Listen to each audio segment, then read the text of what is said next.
बस्तर में केंद्रीय गृह मंत्री अमित शाह ने एक दावा किया कि 31 मार्च 2026 तक माओवाद को पूरे दंडकारण से ही नहीं पूरे देश से पूरी तरह से समाप्त कर दिया जाएगा। 2024 में जब छत्तीसगढ़ में बीजेपी की सरकार बनी तो पूरी तरह से फोर्स आक्रामक तौर पर दिखी और 2024 पूरे 24 सालों के अंदर में सबसे सफलतम साल माओवादियों के खिलाफ नजर आया। आंकड़े भी ऐसे ही मिले। 2025 की शुरुआत हुई, हालांकि शुरुआत जवानों के लिए काफ़ी नकारात्मक रही, क्योंकि 6 जनवरी को कुटरू से एक बड़े ऑपरेशन को अंजाम करके अबूझमाड़ से लौट रहे जवानों के ऊपर अटैक किया गया। 8 जवान और एक सिविलियन ड्राइवर की मौत हुई इस पूरी घटना में। लेकिन ये सोचा जा रहा था माओवादियों के द्वारा कि इतनी बड़े अटैक से, इतनी बड़ी घटना को अगर कारित किया जाएगा तो जवानों का मनोबल टूटेगा, लेकिन ऐसा हुआ नहीं। जवानों का मनोबल टूटा नहीं बल्कि और बढ़ा है। उसका परिणाम सामने है। हमने आपको कल बताया था कि किस तरह से बटालियन को पूरी तरह से जवानों ने घेरा और एक बड़ी सफलता हाथ लगी, जिसमें उन्होंने अपने आप को पूरी तरह से सुरक्षित भी बचाए रखा। इस पर अब पूरे डिटेल सामने आ चुके हैं। क्या है पूरा मामला, क्या सफलता मिली है, पुलिस क्या क्लेम कर रही है और हमारे मन में क्या सवाल उठ रहा है इस मामले को लेकर, इस पर बातचीत करते हैं। नमस्कार, मैं विकास तिवारी हूँ, आप बस्तर टॉकीज देख रहे हैं।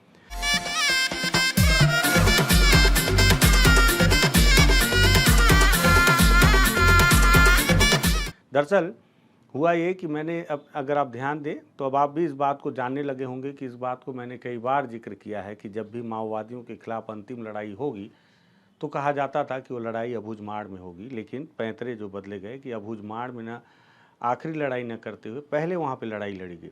वो अबूझमाड़ 5000 वर्ग किलोमीटर का इलाका जिसे बूझा नहीं जा सकता था, उसके चप्पे चप्पे पर पहुँच फोर्स ने कई ऑपरेशन किए। आप विश्वास करें कि इस कोने से लेकर दूसरे कोने तक जवान पैदल सर्चिंग में गए, बड़े बड़े ऑपरेशन किए, बड़ी बड़ी सफलताएं बड़े आंकड़ों के साथ जवानों ने हासिल की। हापाटोला में 29 माओवादी मारे गए, बड़ी सफलता थी। लेकिन उस सफलता को छोटा कर दिया गया थुलथुली की मुठभेड़ में, जहां 38 माओवादी मारे गए। इसके अलावा 10 नक्सली, 12 नक्सली, 8 नक्सली, ऐसे कई मुठभेड़ होते रहे। टेकामेटा में 10 नक्सली मारे गए थे। तो ऐसी कई मुठभेड़ें हुई, लेकिन ये सारी मुठभेड़ अबूझमाड़ में किए गए। और तब मेरे दिमाग में आता था कि अबूझमाड़ में तो मुठभेड़ हो रही है, जब बटालियन में मुठभेड़ होगी तब की क्या तस्वीर होगी।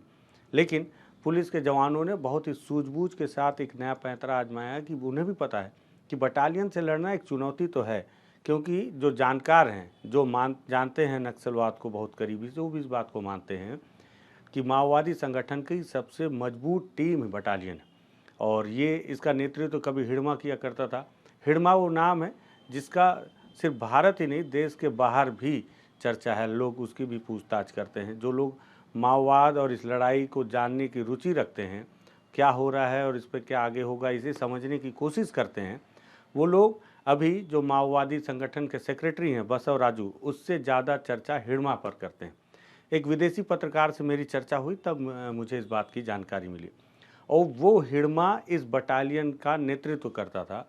अब उस इलाके में मुझे लगता था कि ये ऑपरेशन कैसे होगा, तो उस पूरे इलाके को बहुत सूझबूझ के साथ धीरे धीरे धीरे कैंप लगाकर घेरा गया। कैंप इसलिए लगाया गया क्योंकि अधिकतर ये होता था कि अगर जवान ऑपरेशन पे गए, मुठभेड़ हो गई, माओवादी उन्हें अपने एम्बुश में फंसा लिए, तो पीछे से बैकअप टीम नहीं पहुंच पाती थी समय पर। लेकिन लगातार कैंप लगाए गए और जवान हर मोर्चे पर तैनात हुए।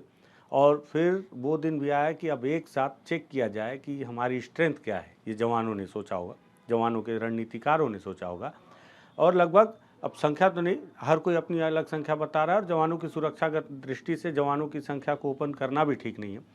लेकिन बहुत बड़ी संख्या में जो कोबरा की जो टीम है, बताते हैं 204, 205, 206, 207, 208, 210, ये सारी बटालियन की टीम जो कोबरा की टीम है वो, और साथ ही साथ सीआरपीएफ की 229 की टीम, डीआरजी जिसमें दंतेवाड़ा, बीजापुर और सुकमा की टीम, साथ ही साथ एसटीएफ की टीम, इन सभी टीमों को एक साथ चारों तरफ से बटालियन के इलाके को चिन्हांकित करके, उस इलाके को जिस इलाके में बटालियन के माओवादी इतने स्वतंत्र थे, इतने निश्चिंत थे कि वो मोटरसाइकिल से घूमा करते थे। और मोटरसाइकिल से घूमने की तस्वीर तो मैंने भी देखी है माओवादियों को उस इलाके में, जब मैं गया था किसी समय में।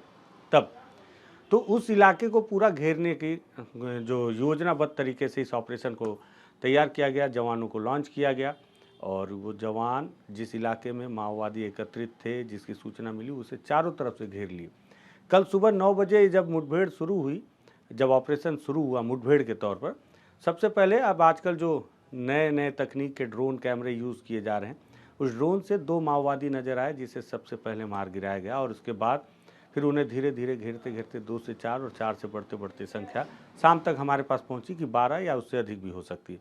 हालांकि अभी भी कई लोग इस आंकड़े पर अलग अलग आंकड़े दे रहे हैं, लेकिन पुलिस के आंकड़े को ही हम फाइनल अगर माने तो 12 माओवादियों को मारा गया और उसमें उनके हथियार और शव भी बरामद किए गए हैं। अब पुलिस ने इस पर एक प्रेस नोट जारी किया है और प्रेस नोट में हालांकि अभी तक उनकी शिनाख्ती पे ये नहीं बताया कि कितने लाख का इनाम है और क्या है और किस रेंज पर थे जो लोग मारे गए हैं, लेकिन पुलिस ने जो प्रेस नोट जारी किया है और जो जानकारी दी है उसे मैं आपको सिलसिलेवार तरीके से बताता हूँ। पुलिस ने बताया है कि ये दक्षिण बस्तर की मुठभेड़ है जो कि जिला बीजापुर की है और इसका अपडेट देते हुए बताया कि दक्षिण बस्तर डिवीज़न के पामेड़, बासागुड़ा, उसूर एरिया में पीएलजीए बटालियन नंबर 1 और central regional committee CRC company से हुई है मुठभेड़ और पुलिस इसे निर्णायक मुठभेड़ मान रही है। मुठभेड़ के दौरान नक्सल कमांडर हिड़मा बारसेदेवा के पीएलजीए बटालियन नंबर 1 और सीआरसी कंपनी के कैडर डर से जंगलों में भाग गए, ये दावा पुलिस ने किया है क्योंकि 12 माओवादियों के शव बरामद किए गए हैं और बताया जा रहा था कि 100 से अधिक माओवादी फंसे हुए थे जवानों के घेरे में। इसमें बताया जा रहा है कि ये जो 12 मारे गए हैं इसमें 5 महिला समेत कुल 12 हार्डकोर माओवादी हैं। पुलिस ने अपने प्रेस नोट में इस बात को स्वीकार किया है। साथ ही बताया कि मुठभेड़ में मारे गए माओवादी पीएलजीए सीआरसी के कंपनी के सदस्य थे और उनकी शिनाख्ती की कार्रवाई अभी की जा रही है। मुठभेड़ में माओवादियों के कैंप को ध्वस्त किया गया और घटनास्थल से 2 नग 303 राइफल, 1 नग 12 बोर, 1 नग 315 बोर राइफल और 1 नग बटालियन टेक्निकल टीम द्वारा निर्मित रॉकेट लॉन्चर को भी बरामद किया। 3 नग बीजीएल लॉन्चर मैंने देखा था, रॉकेट लॉन्चर मैं पहली बार देख रहा हूँ जो माओवादियों ने खुद से तैयार किया है। और उनके डेरा से हथियार और भारी मात्रा में माओवादी सामग्री भी बरामद की गई है। जितनी तस्वीरें आप देख रहे हैं ये सारी चीज़ वहाँ से बरामद करने का दावा पुलिस ने किया है।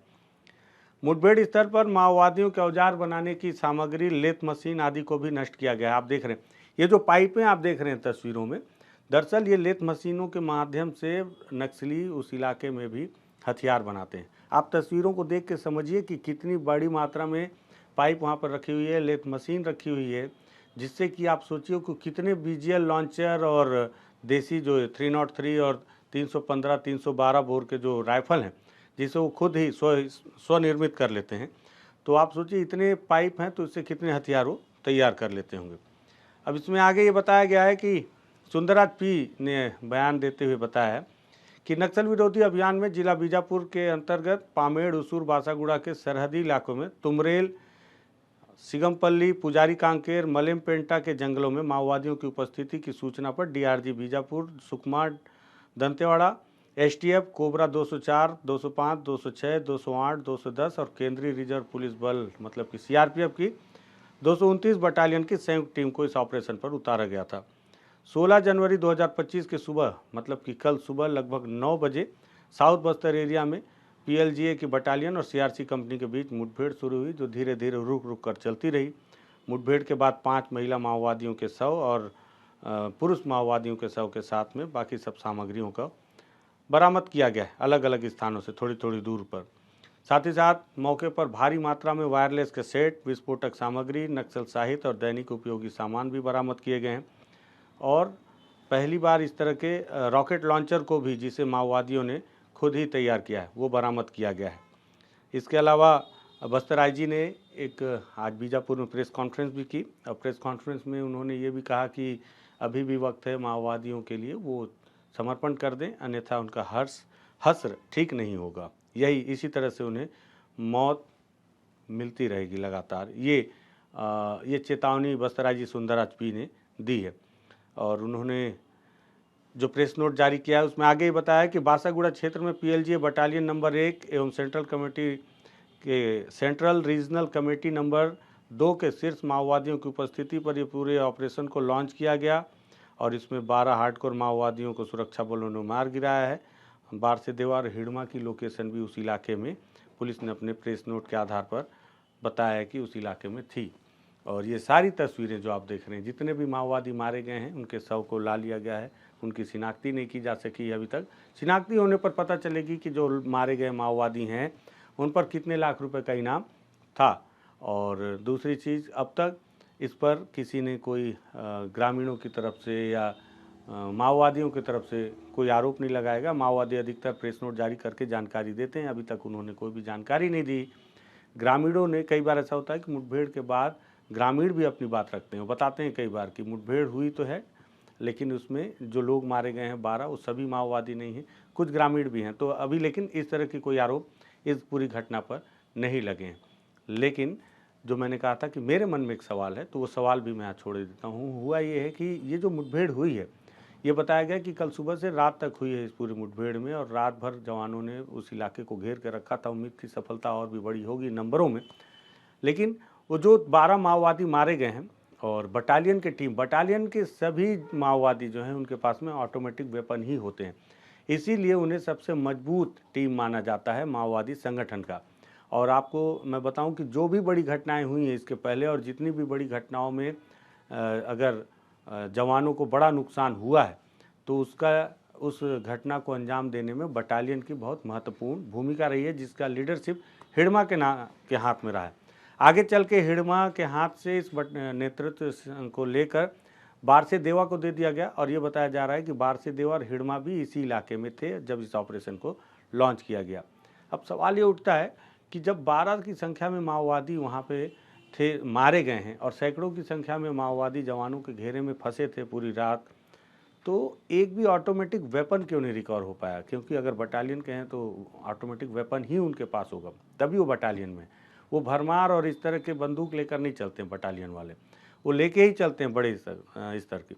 ये भी बताया जा रहा था कि देवा और हिड़मा की सुरक्षा के भी कुछ लोग मारे गए, तो इस तरह की बंदूक को लेकर नहीं चलते। और हो सकता है कि इस पर पुलिस का बयान ये भी हो कि इसके पहले भी पुलिस ने, बस्तराजी सुंदरराज पी का एक बयान था यहीं जगदलपुर में, कि अब माओवादी जो है वो अपने बड़े कैडर को छोड़ के उनके बड़े हथियार को लेकर भाग जाते हैं। जब अबूझमाड़ में एक मुठभेड़ हुई थी जिसमें कार्तिक, जो कि उड़ीसा स्टेट कमेटी के सदस्य थे, 25 लाख इनाम था जिसके ऊपर, उनके पास से भी कोई बड़ा वेपन बरामद नहीं किया गया था। तब बस्तराजी सुंदरराज पी ने इस बात का दावा किया था कि अब माओवादियों का पैटर्न चेंज हो रहा है। पहले वो अपने बड़े स्तर के माओवादियों को बचाने के लिए अपनी पूरी जान झोंक दिया करते थे, लेकिन अब वो अपने बड़े स्तर के माओवादियों को अगर देखते हैं कि फंस गए हैं, तो उन्हें बचाने की बजाय उनके बड़े हथियार को लेकर वो अपनी जान बचाकर भागने की फिराक में रहते हैं। ये दावा बस्तराज जी ने किया था। हो सकता है कि इस मुठभेड़ के बाद भी बस्तराज जी से अगर ये सवाल कोई पूछे तो वो यही जवाब देंगे कि बड़ा हथियार उनके साथी लेकर जा चुके हैं और वहाँ से कोई भी हाईटेक वेपन नहीं रिकवर किया गया है। तो ये पूरी घटना थी, लेकिन ये इस पूरी घटना से एक बड़ा मैसेज ये गया है कि अब उस इलाके में भी बड़ा ऑपरेशन हो सकता है, जिस इलाके में कभी ऑपरेशन कर पाना संभव ही नहीं था। हर चप्पे चप्पे पर, पहले अबूझमाड़ के चप्पे चप्पे पर और अब पूरे दंडकारण्य के चप्पे चप्पे पर फोर्स हर जगह उपस्थित होकर, हर जगह पहुंचकर किसी भी बड़े घटना को, किसी भी बड़े ऑपरेशन को अंजाम दे सकती है सफलतापूर्वक, और वापस भी आ सकती है। मुझे लगता है कि यहाँ जिस तरह से पहले कल ये बात निकल कर आ रही थी कि 100 से अधिक संख्या में माओवादियों को घेरा गया है, बटालियन को घेरा गया है, पूरी रात जवान वहीं रहेंगे, लेकिन जिस तरह से पुरानी गलती हुई जो कुटरू और बेदरे के पास ब्लास्ट में, कि लंबा समय जवानों ने जंगल में बिताया, सारी जानकारियां और उनके लोकेशन आउट हो गए, माओवादियों तक की जानकारी मिल गई, तो वापसी में फिर उन्हें नुकसान पहुंचाने की कोशिश की गई, जिसमें माओवादी सफल भी हो गए। उसे ध्यान में रखते हुए जवान आज सुबह बहुत जल्दी बाहर वापस ला लिए गए। लेकिन देखिए, माओवादी अभी भी उसी फिराक में है। वापस लौटने के दौरान एसटीएफ का एक जवान आईडी बम की चपेट में आ ही गया, घायल है, जिसे अब बेहतर उपचार के लिए रायपुर पहुंचा दिया गया है, जहां उनकी स्थिति ठीक है। लेकिन गलतियां दोहराने पर माओवादी तत्काल अटैक करते हैं, किसी भी तरीके से। पैदल आ रहे हैं तो cooker bomb, ID bomb blast कर रहे हैं, और अगर फोर व्हीलर से आते हैं तो बारूदी सुरंग का विस्फोट कर रहे हैं। बीते दिनों एक मोटरसाइकिल भी चपेट में आई थी जवानों की, वो भी आप तस्वीर देखिए, ये भी कुटरू के इलाके की है। किसी भी माध्यम से अगर जवान थोड़ा सा भी चूक करेंगे तो इस तरह के माओवादियों के द्वारा पलटवार किया ही जाएगा। लेकिन बहरहाल ये ऑल ओवर पूरे घटना की जानकारी थी कि 12 माओवादी मारे गए, हथियार ये सारे बरामद किए गए हैं, ऑटोमेटिक वेपन एक भी नहीं है, लेकिन दावा किया जा रहा है कि बटालियन से मुठभेड़ थी। बटालियन से मुठभेड़ होना एक बड़ी सफलता मानी जाती है हमेशा से जवानों के द्वारा, और मुझे लगा हर तथ्यों पर, हर बिंदुओं पर बात रखनी चाहिए, इसलिए इस वीडियो को तैयार किया गया है। अगर आपको भी लगता है कि बातचीत हर मुद्दों पर करनी जरूरी है तो इस वीडियो को शेयर कीजिएगा, और लगे कि हम तथ्यों को कोशिश करते हैं समझने की, तथ्यों को जानने की और घटनास्थल पर जाने की। तो बस्तर टॉकीज को सब्सक्राइब कीजिएगा। धन्यवाद। सीधी सूचना पर जो हमारा साइड सुरक्षा बल जो रवाना हुए थे, जिसमें DRG Bijapur, DRG Sukma, DRG Dantewada, STF और कोबरा यूनिट्स का और सीआरपीएफ यूनिट्स का बल शामिल रहा। जिस अभियान के दौरान प्रातः 9 बजे से अनेक बार सुरक्षा बल या माओवादियों के बीच में मुठभेड़ हुई। मुठभेड़ को उपरांत इलाके के सर्चिंग के दौरान 5 महिला माओवादी सहित कुल 7 माओवादियों का डेड बॉडी बरामद की गए थे।